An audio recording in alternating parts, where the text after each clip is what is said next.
it's Jona. Fabulous was sung this past episode, and so I thought that it would be the perfect excuse to go a little over the top in how I dress. These are bigger earrings than I have ever worn in my entire lifetime. And I'm honestly a little bit scared of them. They make like my earlobe pull a little and it's very scary. But I'm fully committed now, and so here we are. But if you notice I'm like stiff, that's why. I'm fearing for my earlobe life. First of all, I'm sorry that this review is late. I just didn't have time to film it last week. It's Sunday. So I'm definitely late. It's Sunday when I'm filming this. I'm not sure when I'm gonna get it up. But there's so much to talk about, so let's just dive right into the episode. This is episode 4 of High School Musical, the Musical, the series, season 3. I'm so nervous about my ears. I feel like the recaps this season are really good. I've always enjoyed the recaps, but this season especially, they've all just been spot on. Ashlyn saying that casting informs your identity. It's so true. Whenever I was little, I'm about to expose myself. Whenever I was little, I used to say like I was related to a duck because I played a duckling, or I was related to a who because I was a who in Seussical. Like, I thought they were my relatives. I don't know if I seriously thought that, but I used to say that sort of thing. So I do believe that casting informs your identity, and the way that Ashlyn went through everyone and explained that really made it ring true. The fact that this episode aired on the 15th anniversary of High School Musical 2 and they sang Fabulous was fabulous. The commitment that these kids have. How did they coordinate everybody to make this even possible? It's a big production number. I mean, it is to a T rehearsed. I don't know how they pulled it off, staging this elaborate musical number for Corbin Bleu. I love how EJ just came in very ready to take a dig at Ricky. Although I kind of feel like it was more directed at Gina. Maybe he didn't mean that, but it definitely kind of came off that way. Her secret hiking buddy, Ricky. And Ricky's response, I absolutely adore the energy that Ricky has brought to this season. Every episode just seems so much happier and so much more fun.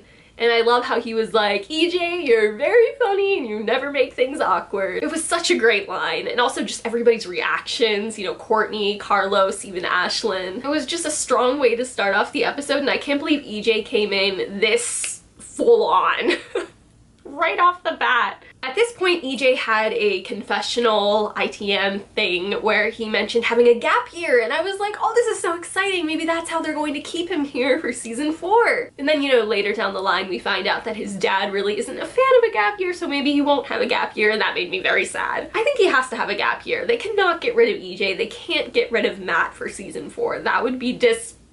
With Fabulous, I really liked having the full song. There's a lot of times that we get just little excerpts of songs, and this was the whole thing, and it was so good. Of course, being led by Carlos and Courtney, it's going to be amazing. It was just honestly everything I've ever wanted from this show. It was so much fun. I saw some people complaining about, you know, the beats and the production of the whole, like, music.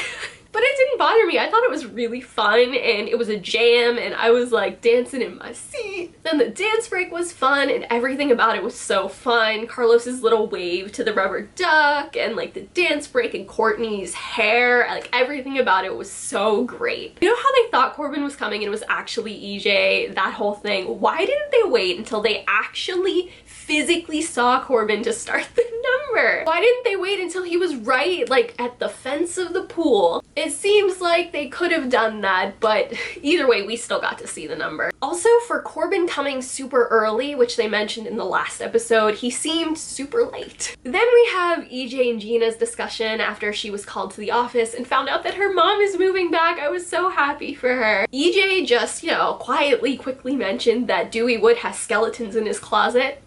Can we expand on that? That seems like the kind of thing we should know. Oh, also EJ had a line about because of geography, and that made me laugh. Gina was like, oh, we're going to be spending so much time together or something, and he was like, yeah, because of geography. So good. EJ's dad tells EJ that he wants him to go to some sort of Caswell success school. What is a success school? Maybe I need to go to a success school? I mean, I want to be successful. I'm so successful. Maybe I would be if I went to that school. Oh my gosh, this is like literally falling off. My fears are real. Wait, where's the backing? The backing is gone. Okay, well, we're just gonna carry on. Everything's fine. There's no need to be scared of these earrings. Oh, there it is. Whew. We're good. As I was saying, one thing that makes me laugh, and I know it's just for the show and stuff, but it cracks me up. The fact that they're filming this documentary for Disney Plus with one tiny camera and one cameraman. Unless the cameras that we are watching the show through are cameras filming for the documentary.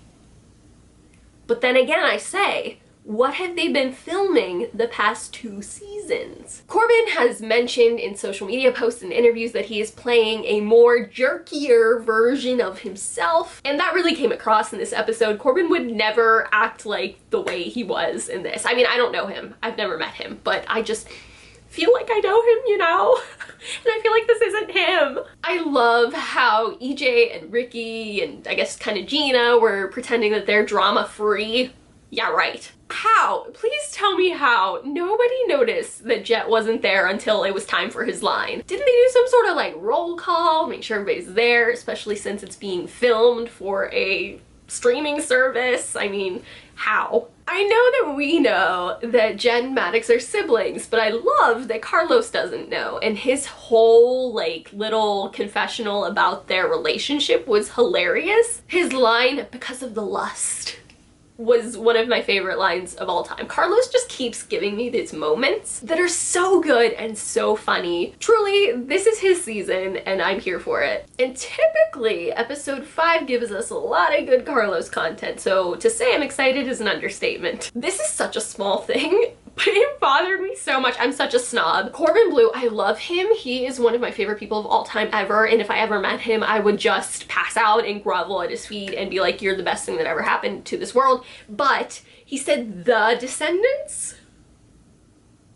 It's just descendants. Oh, I don't know why that bothered me so much, but it did. I just couldn't accept it, and I had to put it in here, and I feel bad because I love Corbin, but it had to be said. Personally, I love how EJ looked like a very good mix between Prince Eric from The Little Mermaid and the doorman guy from Jessie when he was supposed to be Hans.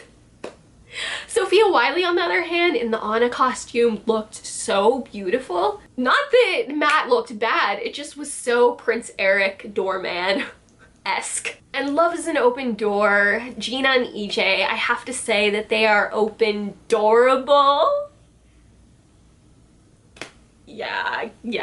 I was waiting, you know the part in Love is an Open Door when they say, our mental synchronization? I was waiting for them to do the robot thing, and Sophia like kinda did it, but I wanted the full thing. I'm gonna backtrack a little and say that Ricky is just on another level this season. The way he was so eager to sing Love is an Open Door, and like if you see him in the background behind Corbin, he's just like pacing, completely unsure of what to do with himself after he's told he can't sing it. I love him this season. He's so much fun, he's hilarious, and he has all these layers like an ogre or an onion or a parfait. Ashlyn and Maddox. Okay, here's the thing. I have been saying all along that I think they're gonna get together and they're gonna be in love. And they were definitely foreshadowing that, in my opinion, when they were talking at the set painting thing. I'm pretty sure that JoJo C was gonna come in here as Madison, that's her name, right? And shake things up, and Ashlyn's gonna realize that she has feelings for Maddox. But then we were led to believe that Ashlyn has feelings for Val, which I don't think is true. I believe that Maddox thinks that's true, and I can see how she thinks that's true. But I think what's really going on is that Ashlyn has feelings for Maddox. I don't know. If they don't end up together or close to being together by the end of the season, I will be pretty shocked. I wrote, did they get any good footage? No, I don't think so, because Corbin and, what is his name? Channing? They didn't seem very happy with what they got, but we'll get to that. Ricky and his bucket list thing, and then when he finally got to hug Corbin and he did the little check, such a good moment. And Carlos referencing A Night to Remember was perfect as well. I loved Gina and Courtney's interaction right after that as well. Gina's being such a good friend to everybody this season. She is an A+ top-notch friend. I wrote down a quote, I didn't write who said it, but I'm pretty sure it was Val talking to Jet. And she said, so prove you're not. I kind of don't remember what he said before, but the way that she said it with such conviction was very powerful to me. enough that I wrote it down. I wrote angsty Ricky, which I think is because of the scene where he talked to Jet. I thought initially that Jet and Ricky were gonna have some sort of thing, but now I'm thinking maybe not, and it's more of like a brother younger sibling relationship. And Ricky for sure likes Gina, which I never questioned. I just thought maybe he was like into two people at the same time. But he went back to angsty Ricky, and I was loving non-angsty Ricky so much. But I don't think this is the level of angsty Ricky that we had in season 2. Thank goodness. Courtney, I really liked seeing more of Courtney and giving her a more substantial storyline. In the past, like, I feel like as each season progresses, this becomes less and less, but in the past she was very tethered to Nene, and last season, like, even sort of to Howie. In this season, it feels like she is her own person, and I just really liked seeing this new storyline. Prior to the show premiering, so in like 2019-ish, I remember hearing that EJ was going to deal with panic attacks, but that obviously never happened. And it seems like we are getting an anxiety storyline with Courtney, and I have faith that they will handle it with care and make it really impactful. And I am so supportive of her, and I love her so much. And I really just wanted to give her a big hug and tell her it was gonna be okay. And camping is hard, okay? Like, I know it's much more than that. It's so much more than that, but camping is hard. Final thought, did EJ leave the letter on purpose? I kind of don't think he did. That seems like a stretch, because he like said he wanted to create drama and that he would create drama for Corbin, but I feel like that's like a lot. I think it had to have been an accident. But if he did leave it on purpose, he's an evil genius. EJ stands for evil genius. With a J. No, I know it stands for Eric James, which is just not good. So those are my thoughts on episode 4 of High School Musical, the musical, the series, season 3. We're nearing episode 5. I'm hoping for some Carlos content. I'm just so excited to see where this goes. We're halfway through the season now, which is just so wild to say. And I feel like things are gonna really heat up. So buckle up, Wildcats. And I'll see you next week. Bye!